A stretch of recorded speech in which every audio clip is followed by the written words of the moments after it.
by Tony Attwood. My general view after games is that with Walter's coverage of the game, pretty much most possible angles of what happened in the match will be covered, so I have, over the past 10 years, tried to find something quite different to write about in relation to what has gone before, once the match is over. What I am fascinated with is different solutions to the Arsenal crisis, and yes, it is a crisis because we are now back to the days of George Graham to look for a similar bad start, and Terry Neal and Bertie Mee to look for starts that went on and got even worse.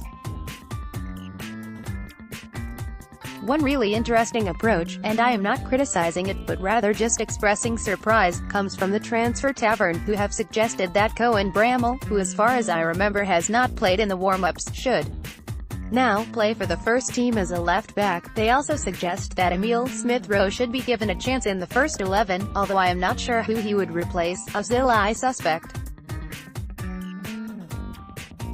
An interesting vision. But most commentators are worried that most Arsenal fans expect it all to come right in the end, and probably starting with the home game against West Ham next weekend. After that, our international players go off once more to be injured or depressed or jet-lagged for another round of pointless games. Seems like ages since we had the last round. I'm not sure who we are playing, but it is probably Andorra or Gibraltar or the European Union. No, sorry, that's Mrs. May. There is of course a lot of chatter about ludicrous things, as the Metro has a headline about who shook whose hand. There's a real shock horror, and First Post calls the start ominous, a word that suggests the whole season is going to be one of failure. Where's Private Fraser when we need him? And overall there is not much awareness of history. Yes, there was a little belated recognition that George Graham was the last manager to give us 2 defeats at the start of the season, and even in 1 or 2 places the knowledge that he followed that start up with the FA Cup and the League Cup double, the first time it had ever been done. The media, I recall, hated that, and announced that the cups had lost their value. What they don't tell us, because the Arsenal History Society didn't tell them, and journalists don't have time to look things up, not even on Google, was that in that season of 2 opening defeats and then 2 cups at the end, Arsenal scored 40 goals in the league under Graham. The only times we have scored fewer was in 1901 with 39 goals, 1909-10 with 37 goals, 1904-05 with 36 goals, and 1912-13 with 26. In that final year we were relegated to the 2nd division, and left the Manor ground for Highbury. The reason for the paucity of goals then was that, in those days, until 1925-6, to be onside the attacker had to have 3 opposition players in front of him when receiving the ball in the opposition half. No wonder goals were low.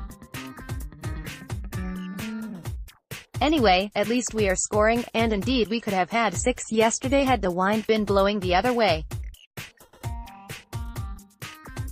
But with the growth of realization over the last few years that the media does not report football but rather manipulates reality in order to breed trouble, strife and discontent, within the theory that when the fans are angry they will engage more with the media to express their anger, there appears to be some anxiety there, and that us fans are not angry enough. So we are told that Rio Ferdinand reveals what's wrong with Arsenal, because we, as fans, can't see it ourselves. In the Express, Unai Emery criticized for key Arsenal decision, says Sport Review, urging us to see it the same way. Arsenal had an obvious tactical weakness v Chelsea, says 101 great goals and we are morons if we can't see it, and the Star reports that Ian Wright slams Alexander Lacazette, and right, he knows stuff, so why are we being so stupid as not to see it? The fans indeed have lost it. Disgusting. These Arsenal fans go to the extreme. Following another defeat, says of course we have had bad starts before, but nothing like this under Mr. Wenger, so it takes a bit of remembering. Terry Neal did give us 3 defeats and a draw in the first 4 in 1982, a year we got to both cup semi-finals, and Bertie Mee, who when not winning his 3 trophies really was fairly awful in what he tried to do to the club, managed in 1974 fifths to open with 2 wins, 3 draws and 8 defeats in the first 13. By September we were playing home matches in front of under 22,000. The good news is, Mr. Emery is no mug and it is about to get a lot better, but as it does, the media are going to give us hell. They're rather enjoying it, even if it means at the moment they can't talk about Wenger being even worse. Remember, George Graham, having the most atrocious season, gave us 2 cups, and Mr. Emery is the absolute cup expert, Europa triple, winning both French cups year on year. He knows how to do cups.